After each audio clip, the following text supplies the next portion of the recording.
हरे कृष्णा। प्रिय भक्तजनों और माताओं, आइए श्रीमद् भगवत गीता के दूसरे अध्याय पर बहुत ही एक संक्षिप्त में एक वक्तव्य आपके सामने रखता हूं।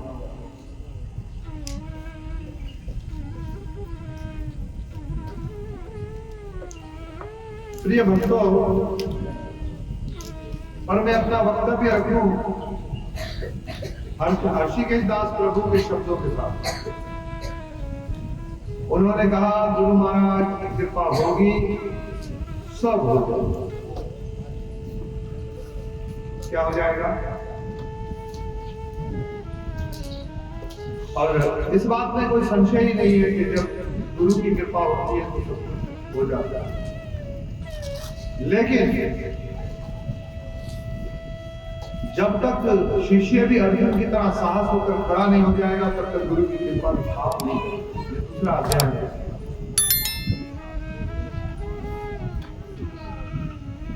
क्या सिखाता है हमें दूसरा अध्याय?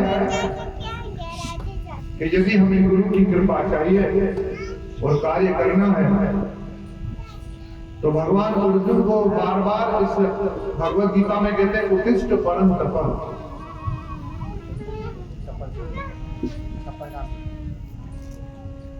उठो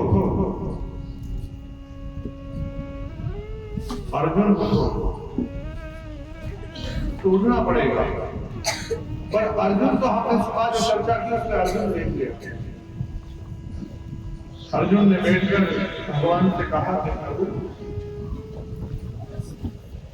अब मैं युद्ध नहीं करूंगा। क्यों नहीं युद्ध करोगे? कहा, नहीं, अगर इन अपनों को मारकर मुझे तीनों लोगों का राज्य मिले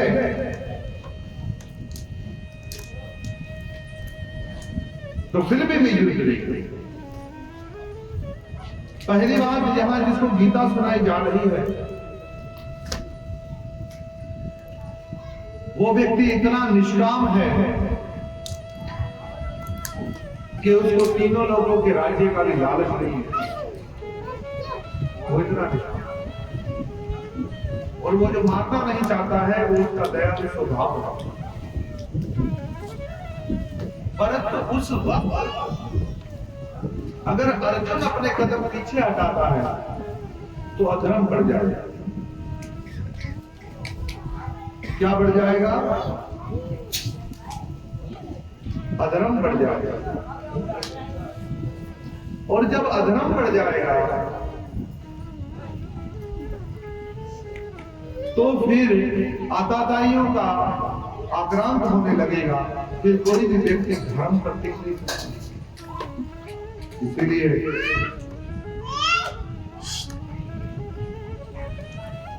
अब अर्जुन ने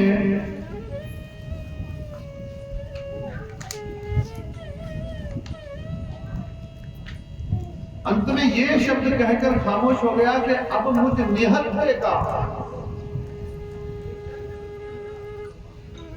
धृतराष्ट्र के पुत्र वध भी कर दे तो भी मैं युद्ध में हूं।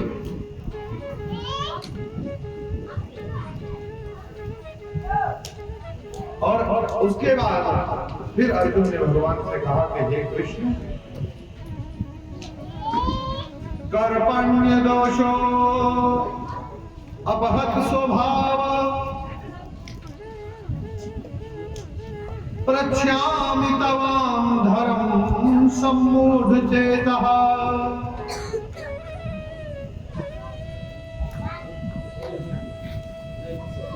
यदृच्छायसना निश्चितं ब्रूहीतनमे शिष्यास्ति अहं साधिमां तवां परमनम्। अर्जुन ने कहा,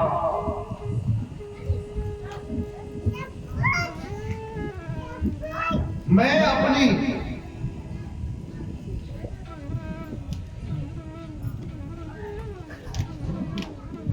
कर्पण दुर्बलता के कारण अपना कर्तव्य भूल गया।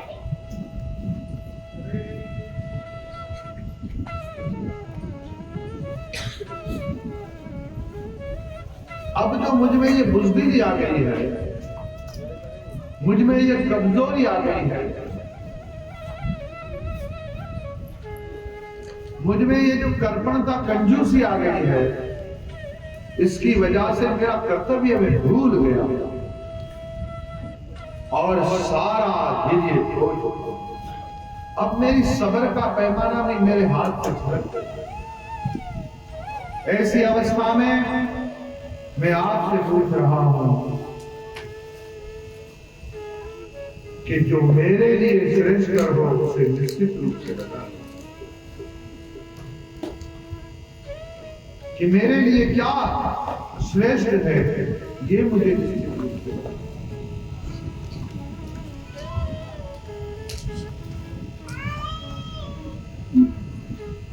अब मैं आपका शिष्य हूं और आपका शरणागत हूं, कृपया मुझे उपदेश दें।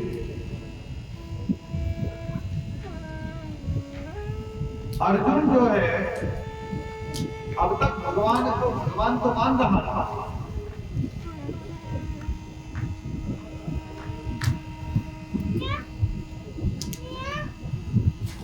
पर भगवान को साथ साथ अपना मेरा भाई, अपना मित्र, ये भी माना। साथ में अर्जुन जो है चाहता था कि जो मैं चाहता हूं वो कृष्ण करे,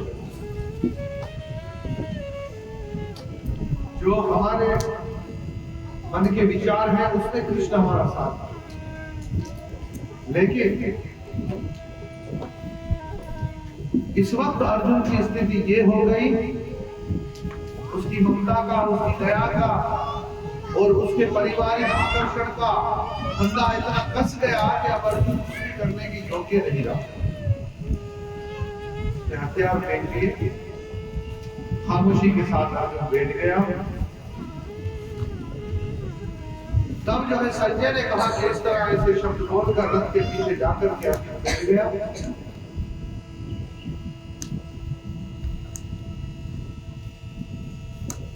और अर्जुन उदास किम कर्तव्य विमूढ़ हो गया और भगवान को अपने आप को सौंप दिया। शिष्य कहने का अर्थ है कि जिसके चरणों में आपने अपना अहंकार रख दिया। शीश आदमी किसी के चरणों में रखता है ना, इसका मतलब है वे अपना अहंकार उसके चरणों में। शीश रखने का शिष्य कहते हैं, क्योंकि जिसने शीश लिया है उसे ही शिष्य कहते हैं। अब जिसके आगे हमारा अहंकार, हमारा काम, हमारा क्रोध, हमारा मोह, हमारा लोभ, हमारा मत्सर्य शांत हो जाए, उसे ही गुरु कहते हैं। हमारे तर्क वितर्क संशय सब समाप्त हो जाए, हमारे उसे गुरु कहते हैं। और जो ये सब चीजें गुरु के आगे, गुरु के अधीन कर दे, उसे ही शिष्य कहते हैं। पर शुरू में कहते हैं, शब्दों में कहते हैं, फिर आस्ते आस्ते क्रियाओं में आ जाता है, फिर मन में आ जाता है, जीवन में आ जाता है। पर अभी तक जिसने शब्दों में ही नहीं लाया है, जिसके वचनों में नहीं, उसके मन में नहीं आएगा, और जिसके मन में नहीं उसके जीवन में नहीं आएगा। तो पहले शब्दों में लाइए, फिर मन में आएगा, फिर जीवन में। अब अर्जुन शब्दों से कह रहा है, हे प्रभु मैं आपका शिष्य हूं। तब भगवान ने जो समझाना शुरू किया, सबसे पहले भगवान ये देखते हैं कि अर्जुन अभी शिष्य हुआ है नहीं। तो किसी शिष्य का पता कैसे चले कि ये भाई शिष्य हुआ है और इसे अहंकार छोड़ दिया है, कि उसको डांट लगाई जाए। क्या किया जाए? उसे डांट लगाई जाए, और डांट होगी उसने कृपा मान लिया तो फिर समझो क्या हो गया, शिष्य हो गए। एक बार मुझसे प्रश्न पूछा गया था ना आश्रम में, बैठे थे कि भाई ये डांट कैसे कृपा होती है? ये डांट जो है, अरे सर डांट कैसे कृपा होती है? तो ये डांट कैसे कृपा होती है, ये पता चलता है कि शीशे ने अपना अहंकार शिव के चरणों में रख दिया। अगर अहंकारी अभी भी इसने अहंकार नहीं रखा है तो उसको डांट बुरी लग जाएगी। सबसे पहले भगवान श्री कृष्ण ने कोई उपदेश नहीं किया भगवद गीता में से, पहले डांटा। क्या कहा भगवान ने? अशोचानानवशोचस्तवम, जिनके लिए गम नहीं करना चाहिए उनके लिए गम कर रहे हो।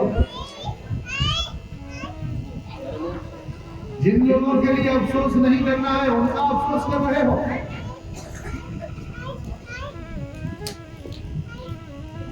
जो विद्वान होते हैं वे ना तो जीवित के लिए ना ही मृत के लिए शोक करते हैं।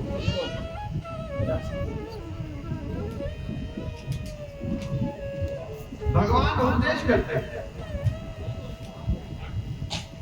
भगवान क्या करते हैं? उपदेश करते हैं। पहला उपदेश जो भगवान ने गीता में किया है वो क्या है?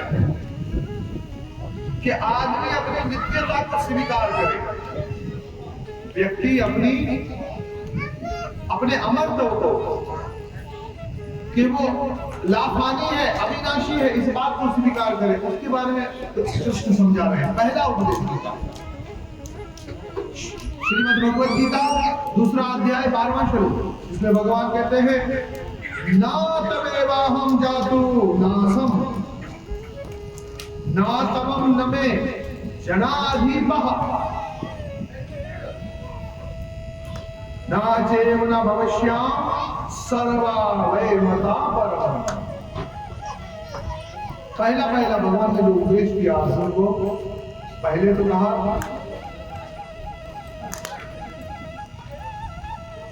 कि शोक करना छोड़ो। फिर बाद में कहते हैं ऐसा कभी नहीं हुआ कि मैं न रहा हूं या तुम न रहे हो अथवा ये समस्त राजा न रहे।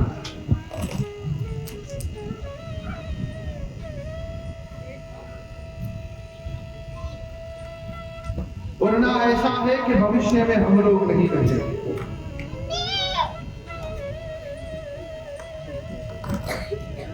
पहले भी हम थे, आज भी हम हैं और आगे भी हम रहेंगे। अब कैसे? शरीर से नहीं, आत्मा से रहेंगे।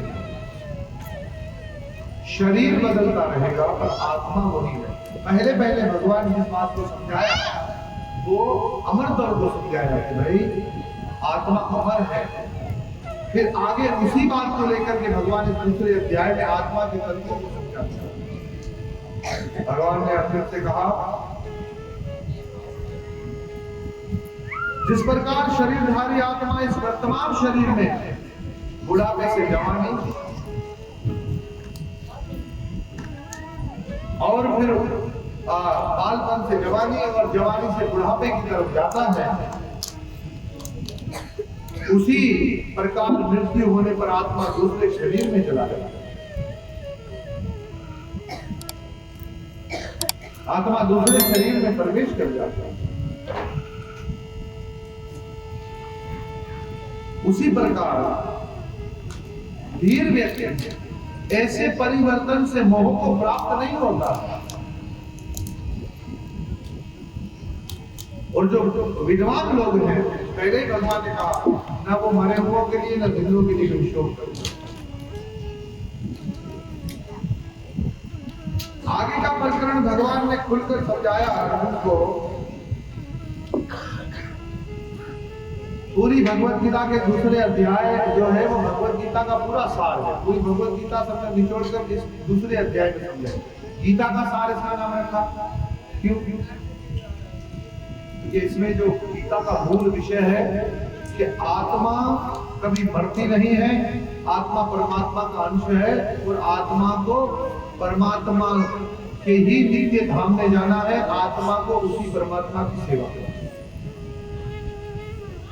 इसलिए इसको सार बताया गया। और भगवान ने बताया कि न अस्त्र से, न शस्त्र से, न आग से, न पानी से, किसी से भी आत्मा को कोई नुकसान नहीं पहुंचाएगा। आत्मा को कोई नुकसान न आग से, न पानी से, न हवा से, किसी अस्त्र शस्त्र से नहीं पहुंचाएगा। आगे भगवान कहते हैं, अर्जुन को समझाते हैं कि हे अर्जुन,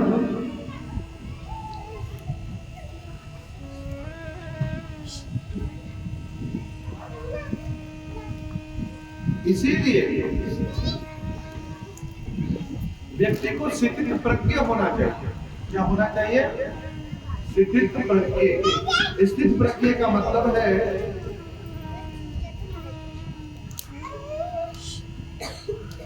कि जो आध्यात्मिक चेतना में रहे उसे स्थित प्रज्ञ। अब कृष्ण से अर्जुन पूछते हैं, अर्जुन पूछते हैं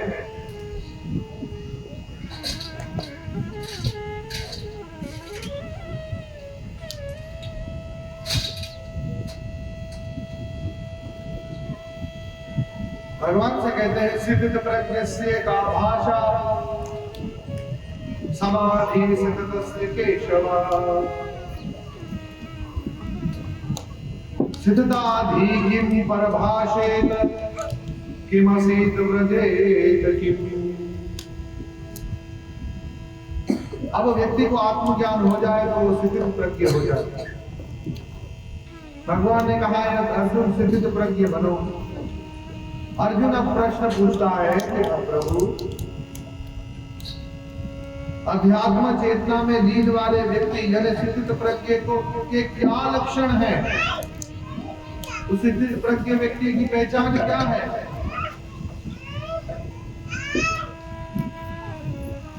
वो कैसे बोलता है तथा उसकी भाषा क्या है?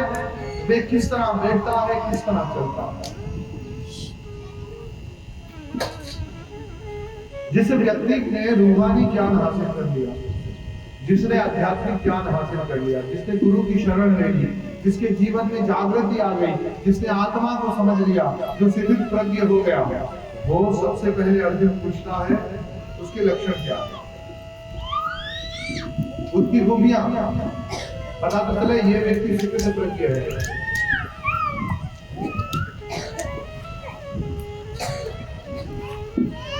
और फिर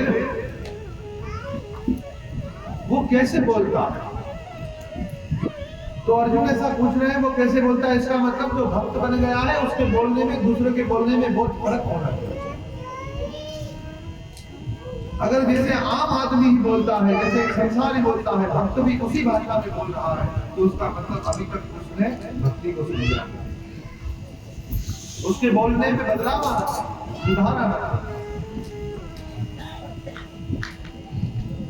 उसे कहेंगे स्थित प्रज्ञ। वे किस तरह बैठता है, उसका बैठना कैसा है और वो कैसे चलता है, उसके लक्षण, उसका बोलना, उसकी भाषा क्या है, वो कैसे बैठता है, कैसे चलता है, ये अर्जुन ने प्रश्न पूछा। और भगवान के श्री भगवान का श्लोक नंबर 55 से भगवान इसका उत्तर देना प्रारंभ करते हैं। पर अर्जुन ने जो पूछा है उसके पहले भगवान क्या समझाना चाहता है उसको करते हैं, इस पर ध्यान दें। भगवान श्री कृष्ण कहते हैं, प्रजापति यदा कामान सर्वा अनपारथ मनोगता आत्मानेव आत्मना तुष्टः स्थित प्रज्ञा सदा रोचेत। श्री भगवान ने कहा, हे पार्थ, जब मनुष्य मनोधर्म से उत्पन्न होने वाली इंद्र द्रुपदी की समस्त कामनाओं का परित्याग करते हैं, सबसे पहले भगवान मनोधर्म की काट करते हैं। किसकी काट करते हैं?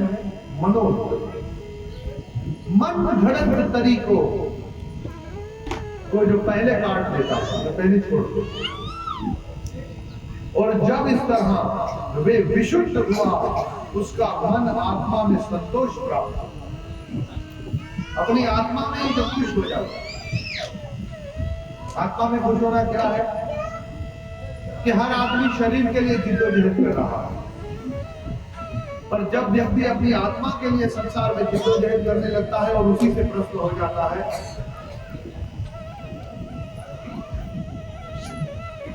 वे विशुद्ध दिव्य चेतना को प्राप्त स्थिति करके कहा जाता है। उसके भीतर के लक्षण भगवान ने पहले बताए। कौन से लक्षण बताए? भीतर के लक्षण में सबसे पहला लक्षण क्या है?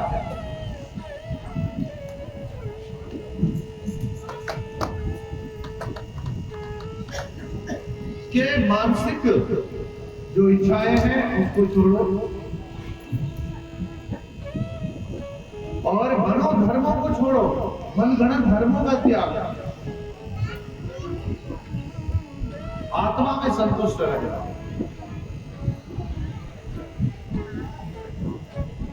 और दिव्य चेतना को प्राप्त हो। कैसे हो? दिव्य चेतना का मतलब उसका शऊर दिव्य हो। और दिव्य चेतना प्राप्त व्यक्ति का पहचान क्या है? क्योंकि वो हर बुरी बात में भी कोई अच्छाई ढूंढ लेता है, हर बुरी घटना में भी कुछ भगवान की अच्छी बात को देख लेता है, कि उसकी चेतना शुद्ध है। और जिसकी चेतना अशुद्ध होती है वो हर अच्छी बात में भी कोई ना कोई बुराई निकाल देता है, क्योंकि उसकी चेतना ही अशुद्ध है। वो हर अच्छी बात में उसको कोई ना कोई नुक्स तो नजर आ ही जाए। आप नया मकान बना और अपने किसी करीबी आदमी को बुला लो, आपका रिश्तेदार हो, दोस्त हो, और आप उसको बोलो, आदमी की एक फितरत है कि वो किसी भी काम के लिए दूसरों के शब्दों का मोहताज है, दूसरा उसको कहे कि भाई अच्छा है। ये उसकी बीमारी है, ये रोग है। सबसे बड़ा रोग कि क्या कहेंगे लोग।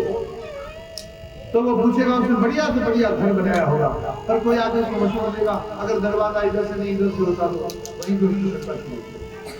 कलर तो बहुत अच्छा है, पर ये कलर नहीं, कोई दूसरा कलर ऐसा होता। अभी उसको वहीं से उसका वो घर जो उसने बनाया, मकान बनाया, और उसका सारा उसका बनाने का जो जोश, उसका जो जज्बा है, वो एक आदमी के दो शब्दों से खत्म हो जाएगा।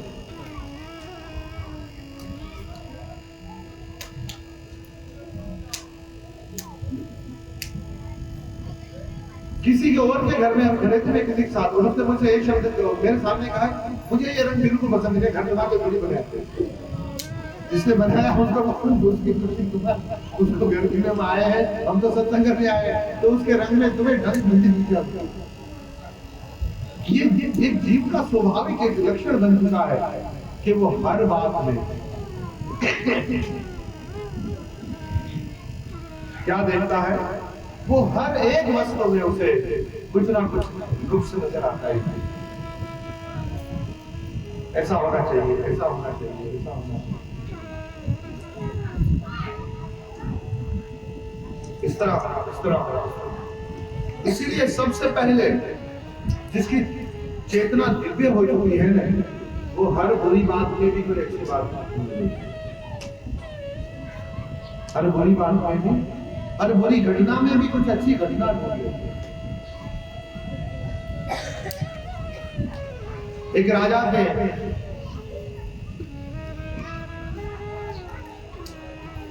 वजीर जो थे,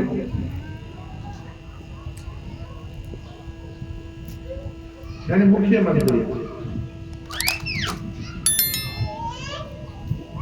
वो हर बार कहते रहते थे कि जो होता है अच्छे के लिए होता है, जो होता है किसके लिए होता है? अच्छे के लिए।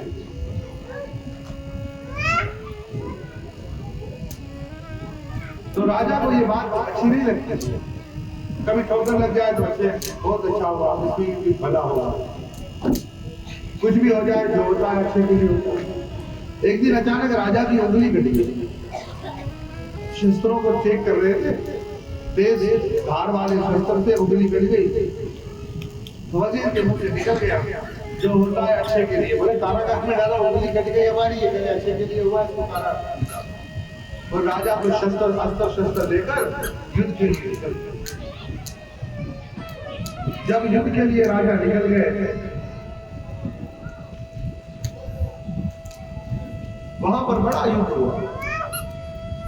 वो युद्ध के लिए नहीं, जंगल में शिकार करने को निकल गए। क्षमा चाहते, युद्ध को आपको शिकार करने राजा गया तो रास्ता भटक गया और आदिवासियों के हाथ लग गया, जंगली लोगों के हाथ। और जंगली लोगों इस बात की तलाश में थे कि कोई हट्टा कट्टा व्यक्ति मिले और उसकी बलि चढ़ाई जाए अपने कुल के लिए। जंगली उसे कहते हैं जिनको धर्म का शास्त्र का पता नहीं। आदिवासी उसे कहते हैं, या मूर्ख उस व्यक्ति को कहते हैं कि जिसको धर्म का कुछ पता नहीं, वो मनोधर्म से चलते हैं, कुछ भी करते हैं। तो उस राजा को पकड़ लिया और उस राजा की बलि चढ़ाने के लिए उसको लेकर गए। पर वहां भी उनके कुछ नियम थे, उन्होंने चेक किया भाई ये राजा बलि चढ़ाने के योग्य है कि नहीं है। तो देखा तो वो राजा की उंगली कटी हुई थी। उसने कहा नहीं, देवता को जो भी चीज बलि देंगे ना तो वो पूरी होनी चाहिए। वो उंगली कटी हुई है तो राजा को छोड़ दिया, भाई हमारे काम का नहीं, ये बलि के योग्य नहीं है। राजा को छोड़ दिया। राजा वापस मार्ग ढूंढता ढूंढता अपने दल में आ गया और फिर राजा को याद आया कि मेरी जब उंगली कटी थी तब वजीर ने कहा था जो होता है वो अच्छे के लिए, पर जिसने मेरे इस उंगली कट गई इसमें मेरे प्राण बच गए। लेकिन ये वजीर के साथ तो अच्छा नहीं हुआ। जल्दी जल्दी गए, वजीर को कारागार से निकाला। आज तीसरा दिन था, 30 दिन से वो वजीर कहाँ था? जेल में पड़ा हुआ था। राजा ने उसे बाहर निकाला, बुलाया, बोले भैया आपकी बात मुझे समझ आ गई। कौन सी महाराज? बोले जो होता है वो अच्छे के लिए होता है, पर मेरी उंगली कट गई उससे तो मेरे प्राण बच गए, क्योंकि मेरी उंगली पूरी होती तो वो मुझे बलि चढ़ा देता। लेकिन तुम्हें तो मैंने जेल में डाला, तुम 3 दिन कारावास में रहे, उसमें तुम्हारा क्या अच्छा हुआ? उसने कहा महाराज मेरा तो आपसे भी बड़ा अच्छा हुआ है। बोले क्या? कि अगर आपकी उंगली कटने के बाद भी आप मुझे साथ ले जाते, आपकी तो बलि नहीं चढ़ती पर मेरी बलि चढ़ जाती। तो आपने मुझे जेल में डाल दिया इसलिए मेरे प्राण बच गए। जो होता है वो अच्छी नहीं, जिसकी चेतना शुद्ध है वो हर बुरी बात में से कुछ अच्छा निकालता है। वो हर बुरी घटना में भी अच्छा निकाल जाता है।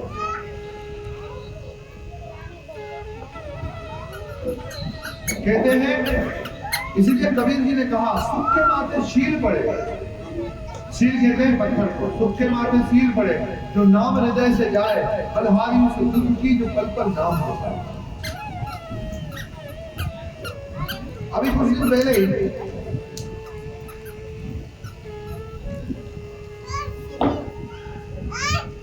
मेरे परिवार में किसी के साथ एक घटना घट गई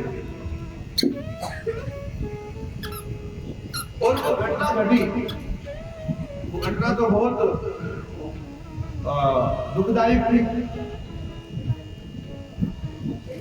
और कोई व्यक्ति विचार करता कि भाई हमारे साथ ऐसा क्यों हुआ, पर उस वक्त मेरे मन में विचार आया कि नहीं ये तो भगवान की बड़ी कृपा हुई, ऐसी घटना घटी जिसकी वजह से जिसके साथ घटना घटी उसका मन वापस होने लगा, इसमें लग गया, भगवान में लग गया। तो जीवन में वो घटना घटे और कोई ऐसी घटना घट जाए कि जिससे व्यक्ति का मन संसार से हटकर भगवान में लग जाए तो ये उस पर उपकार।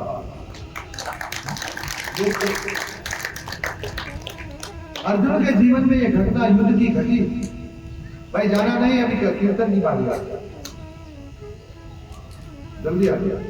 हरे कृष्ण महाप्रभु।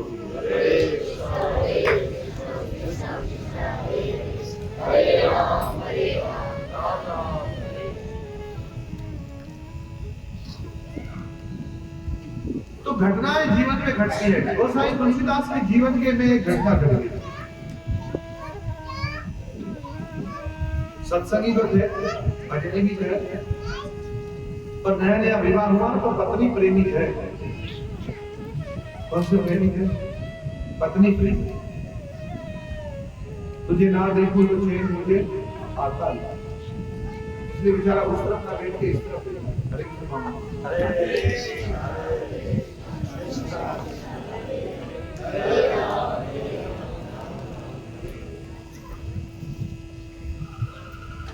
तो पत्नी प्रेमी है। एक दिन खुद बाहर गए हुए थे, नई विवाह के बाद घर पे पत्नी थी, पड़ोसी थे, कोई परिवार का दूसरा तो था नहीं।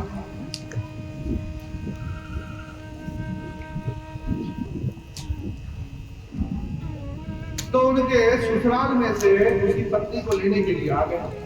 पड़ोसियों को बता कि पत्नी चली गई, जब मैं महके जा रही हूँ, एक दो दिन में उनसे कहिएगा कि आए हुए ले आए। पर जब वो शाम को घर आए, जब घर में आए तो देखा सूना सूना है जहां ऐसे मेरे तू कहा।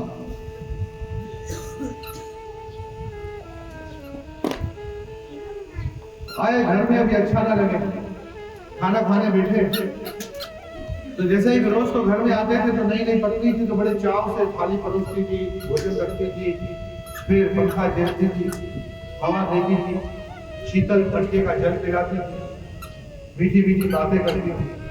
आज तो वो भोजन गले से नीचे नहीं उतर रहा, रात को लेटे तो अब नींद ना आए।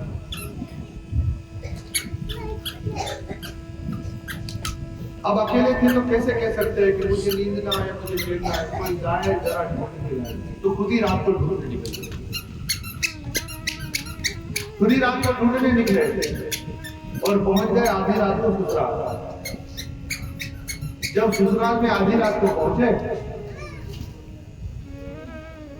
तो उनकी पत्नी की भाभियों ने, दूसरों ने सब उसकी पत्नी की खूब खिल्ली उड़ाई, मजाक उड़ाई, ठठोली की। उसकी पत्नी बड़ी शर्मिंदा हुई कि अरे भाई एक रात का भी सब्र नहीं हुआ, ये आधी रात को पहुंच गया। तो ऐसा कोई भी उतावलापन करते हुए सावधान रहिएगा, ऐसा उतावलापन अच्छा नहीं है।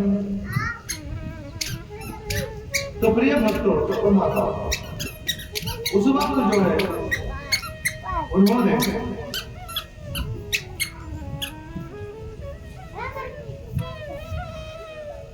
रात को वहां रुके तो फिर पत्नी ने उनको, जब उनकी बातचीत हुई तो उन्होंने खरी खोटी सुनाई कि ये कोई ढंग है, कोई तरीका है, तो मैं कौन सी भागी जा रही थी, इतना कोई मोह होता है, इस आंधी तूफान में पहुंच गया, कोई ढंग कोई तरीका रखना चाहिए, सुबह आ सकते थे, इतनी मेरी आपने हंसी उड़वाई, ये कोई अच्छा लगता है?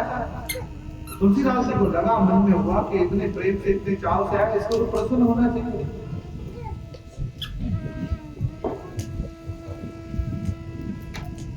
हम तेरी मोहब्बत में पागल रहते हैं, दीवाने भी, अब हमको दीवाना कहते हैं। मैं इस दीवानगी के साथ आया,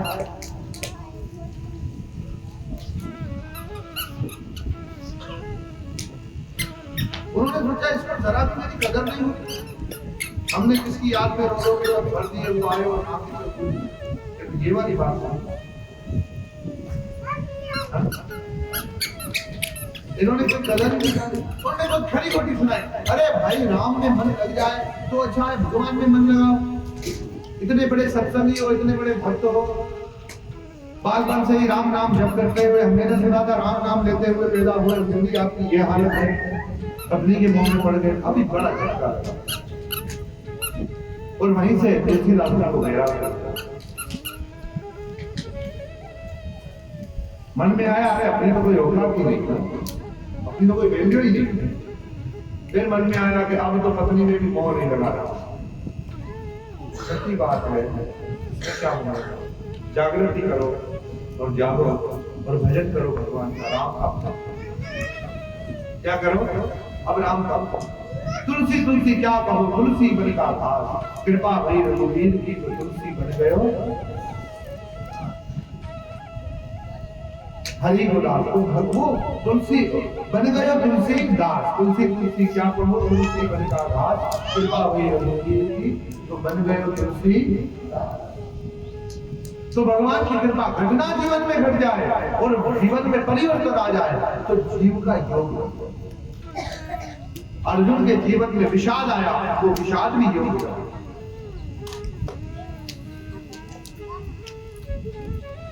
विषाद आया, दुख आया, तो दुख भी योग बन गया। इसलिए जीवन में जो घटना घटती है, एक ही श्लोक पर एक ही शब्द भगवान के, उसकी दिव्य चेतना हो जाती है। जिसकी दिव्य चेतना हो जाती है उसको हर बात में अच्छाई कर रहा है, उसको हर बात में क्या है, कृपा अनुभव होती है, उसको हर बात में कुछ भगवान की कारीगिरी नजर आती है। पर जिसकी चेतना अशुद्ध है, जिसकी चेतना बिगड़ी हुई है, उसको हर बात में बुराई है। अब देखिए हम लोग कथा कीर्तन कर रहे हैं,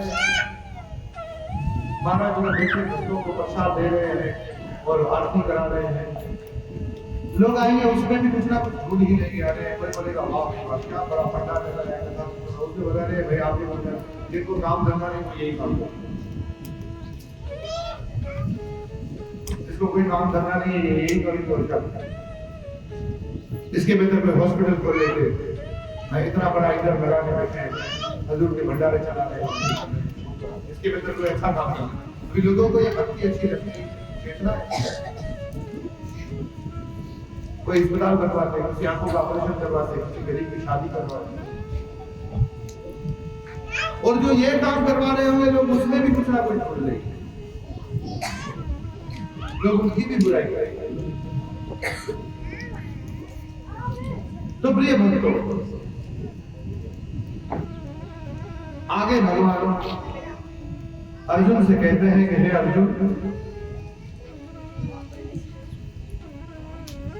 जो त्रितापों के होने पर भी मन में विचलित नहीं होता, क्या महत्वपूर्ण बात है, जो त्रितापों के होते हुए भी मन से विचलित नहीं होता। त्रिताप अर्थात उसको देवताओं की तरफ से दुख आ जाए, उसको जीवों की तरफ से दुख आ जाए, या उसको मन से कोई दुख उत्पन्न हो जाए, फिर भी कभी भटकता नहीं है, उन दुखों को सहन करता है। अथवा सुख में उत्पन्न नहीं होता, और जो आसक्ति भय तथा क्रोध से मुक्त है, जो आसक्ति से, क्रोध से, भय से, अर्जुन को भय ने भी पकड़ा था। अर्जुन के विषाद में भय भी था। किस बात का भय था कि ये कुल की स्त्रियां भटक जाएंगी, वर्णशंकर होगा, अशुद्ध संतान उत्पन्न होगी, कुल को तर्पण करने वाला कोई नहीं, और सब की आत्माएं स्वर्ग से गिर जाएंगी। ये भय है। तो भगवान कह रहे हैं कि भक्त भय तथा क्रोध से मुक्त वे स्थिर मन वाला मुनि कहेगा, और जैसा जो हानि लाभ में, सुख दुख में स्थिर चित रहता है, उसको ही मुनि कहते हैं। जिसने मन को कंट्रोल में कर लिया है वही क्या है, मुनि। जिसका मन उसके वश में है, हर परिस्थिति में मन उसका शांत रहता है, उसे क्या कहते हैं, मुनि कहते हैं। अगले श्लोक में भगवान कहते हैं, इस भौतिक जगत में जो व्यक्ति ना तो शुभ की प्राप्ति में हर्षित होता है और ना अशुभ के प्राप्त होने में उससे घृणा करता है, वे पूर्ण ज्ञान में स्थित होता है। अगर आपके साथ बुरा भी हो जाए फिर भी शांत चित्त रहो, और अच्छा भी हो जाए तो उसमें भी शांत चित्त रहो, अधिक हर्षित होने की जरूरत नहीं। जिस प्रकार कछुआ अपने अंगों को संकोचित करके खोल के भीतर कर लेता है, उसी तरह जो मनुष्य अपनी इंद्रियों को इंद्रिय विषयों से खींच लेता है, वे पूर्ण चेतना में दृढ़ता पूर्वक स्थिर होते हैं। जैसे कछुआ की धार जो है वही उसकी सुरक्षा करती है, कछुए की पीठ, और कछुआ अपने अंगों को सुकड़कर उस पीठ के नीचे ले लेता है। तो प्यारे भक्तों और माताओं, यहाँ पर भगवान उस कछुए की मिसाल को दे रहे हैं, क्योंकि आपकी ढाल है आपका मन। आपकी इंद्रियां दौड़ी कि मुझे ये चाहिए, मुझे वो चाहिए, और आपने मन को कहा कि नहीं, मैं तो नहीं लाके दूंगा, तो मन बेचारा कुछ नहीं कर सकता, मन को आपने खींच दिया, तो वही आपके लिए क्या बन गई?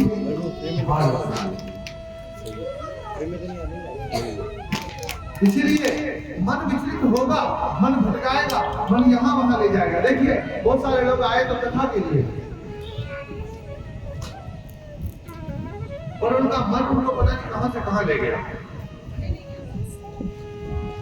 हमारे खास जो मंच पर विराजमान रहने वाले लोग की आज आएगा, और वो जिनका मन कभी लगता नहीं था, आज भगवान की कृपा से वे मर्दन के पास चिपके बैठे, इसीलिए जोरदार ताली है। ये कृपा होगी।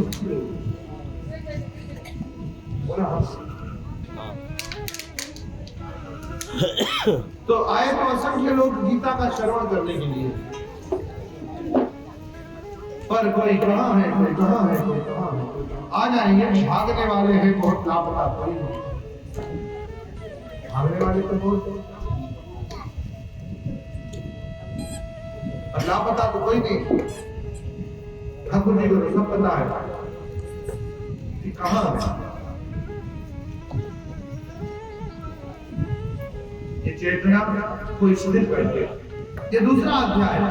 आगे कुछ श्लोकों के बाद अंत में भगवान श्री कृष्ण अर्जुन से कहते हैं, आखिरी 2 श्लोक पर चर्चा करेंगे और दूसरे अध्याय को यहीं विराम देंगे। 71 और 72 श्लोक में भगवान ने कहा है,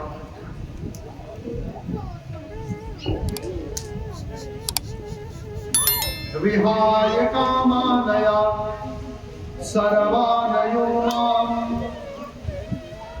आश्रिति न सप्रहा निर्ममो निरहंकार सा शांतिम अधिगच्छति।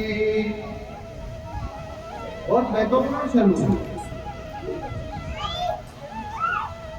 जिस व्यक्ति ने इंद्रिय तिरुपति, जिस व्यक्ति ने इंद्रिय तिरुपति की समस्त इच्छाओं का परित्याग कर दिया है,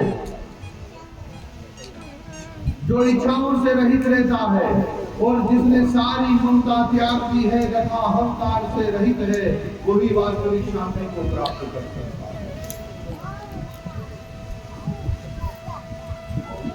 जिसने अपनी इंद्रियों की तमाम इच्छाओं, अच्छा देखिए अभी आप लोग यहाँ पर आए हैं, आप लोगों को भी एक छोटी प्रार्थना और सीख, अभी जैसे आज जो कल से आए हैं, आज आए हैं, आज भंडारा, कल भंडारा खाया, वाह मजा आ गया, आज भंडारा खाया, वाह मजा आ गया, फिर कल आप लोग खाएंगे, फिर आप लोग लगेगा भाई ये वही दाल, वही चावल, वही चपाती, वही, फिर परसों जब खाएंगे फिर आपको लगेगा भाई दही निकल जाए, अभी एक ही माल मिल रहा है, वही दाल चावल चपाती सब्जी। और अगर थोड़ा सा इस खाली आहार की इच्छा का त्याग कर देंगे तो आराम से 9 दिन सत्संग का श्रवण करेंगे, 7 दिन 9 दिन जो हरि कथा होती रहेगी, उसका बिल्कुल शांतिपूर्वक लाभ। अरे भोजन तो पेट भरने के लिए करना है और पेट भरने के लिए भरना है, खाने के लिए तो पूरी उम्र चली गई, पर हम तो कुछ जीने के लिए खा रहे हैं। जब से जिए हैं तब से खा तो रहे हैं, पर आप कुछ थोड़ा बहुत जीने के लिए खा ले और इसको ग्रहण कर ले, तो जो मिले वो प्रसाद है, और प्रसाद कृपा होती है, इसीलिए कभी मन विचलित नहीं होगा और मन शांत हो जाएगा। मन क्या हो जाएगा? शांत। तो प्रिय भक्तों, एक बार जोरदार हरे कृष्ण महामंत्र बोलिए। हरे कृष्णा कृष्णा कृष्णा हरे हरे राम राम हरे हरे। दूसरे अध्याय का अंतिम श्लोक, जिसमें भगवान अर्जुन से कहते हैं, एषा ब्रह्मी सिद्धतिः पारतनैनां प्राप्ये विमोह्यति सिद्धावहास्यमन्तः कालो अपि ब्रह्मनिर्वाणमर्षति। यह आध्यात्मिक तथा ईश्वरीय जीवन का पथ है। ये जो मैं तुम्हें भक्ति का मार्ग बता रहा हूं, ये आध्यात्मिक और ईश्वरीय जीवन का पथ है, जिसे प्राप्त करके मनुष्य मोहित नहीं होता। जिसे प्राप्त करे तो मनुष्य क्या नहीं होता है? मोहित नहीं होता, मोहित नहीं होता। यदि कोई जीवन में अंतिम समय में भी इस तरह सूचित हो तो वे भगवत धाम में प्रवेश करते। जीवन के अंत में भी आप सारे जीवन कोशिश करते रहे, और जब आस्ता आस्ता कोशिश करते रहो, अर्जुन भाई आ जाओ, हारमोनियम में थोड़ा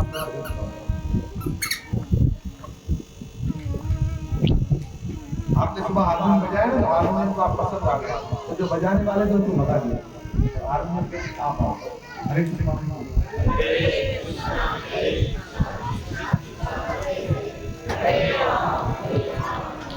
आप प्रयास करते करते जीवन के अंत में भी आपको ये समझ में आ गया कि समस्त कामनाओं को, मोह मायाओं को छोड़कर मुझे सतत भगवान का भजन करना है। हानि और लाभ में मुझे एक समान रहना है और हर हाल में भगवान का धन्यवाद करना है। कृपा तो मेरा कल्याण, तब मेरा क्या होगा? कल्याण। तो भी आदमी भगवान के काम करता है। तो इसलिए धीरे धीरे अभ्यास करिए सुंदर भजन के दो शब्दों के साथ। जो करते रहोगे भजन धीरे धीरे, जो करते रहोगे भजन धीरे धीरे, तो मिल जाएगा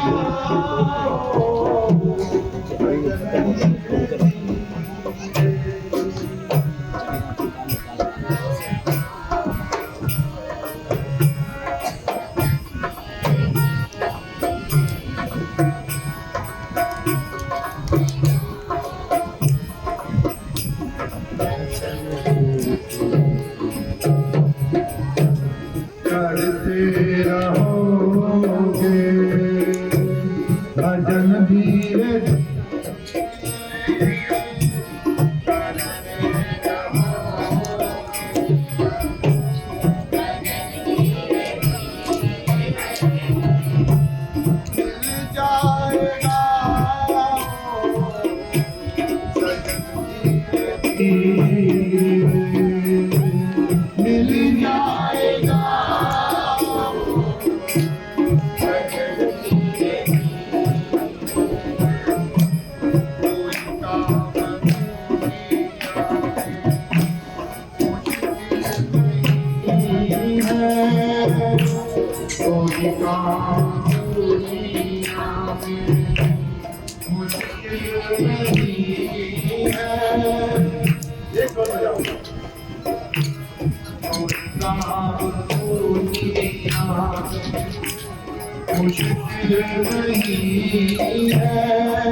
धीरे धीरे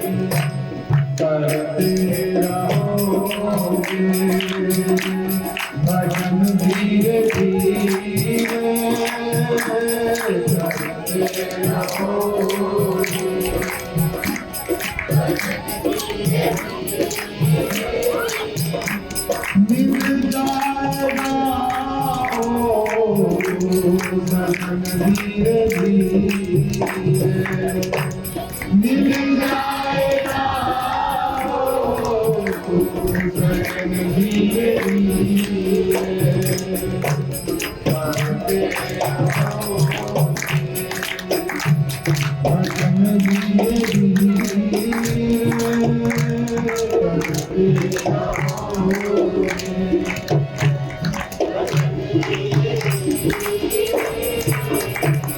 करते रहो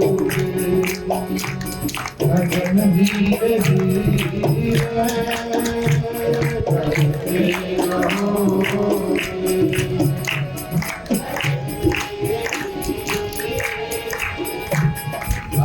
Krishna Hare Krishna Krishna Krishna Hare Hare Hare Krishna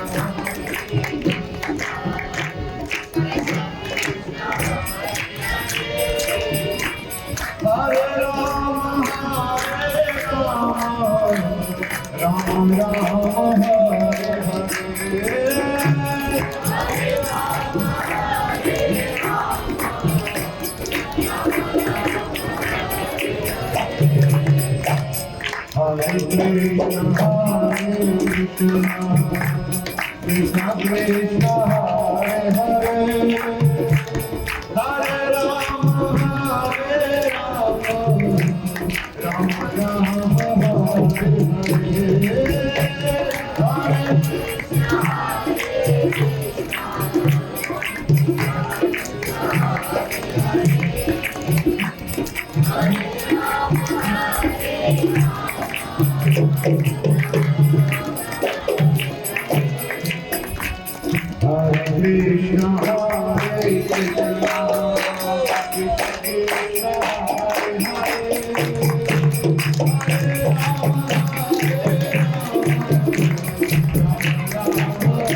Hare Krishna, Hare Krishna, Krishna Krishna, Hare Hare, Hare Rama, Hare Rama, Rama Rama,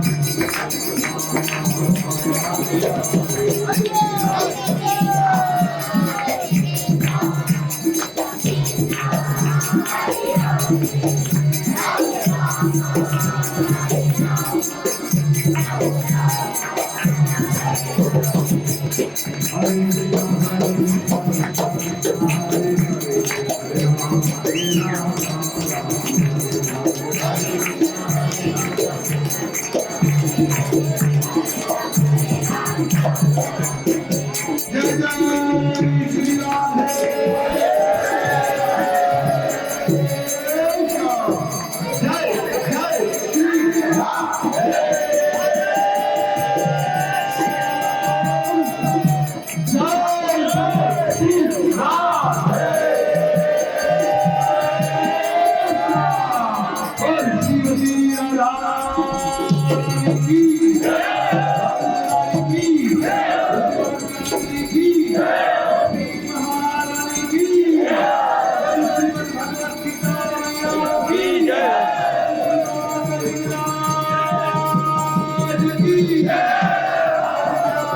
की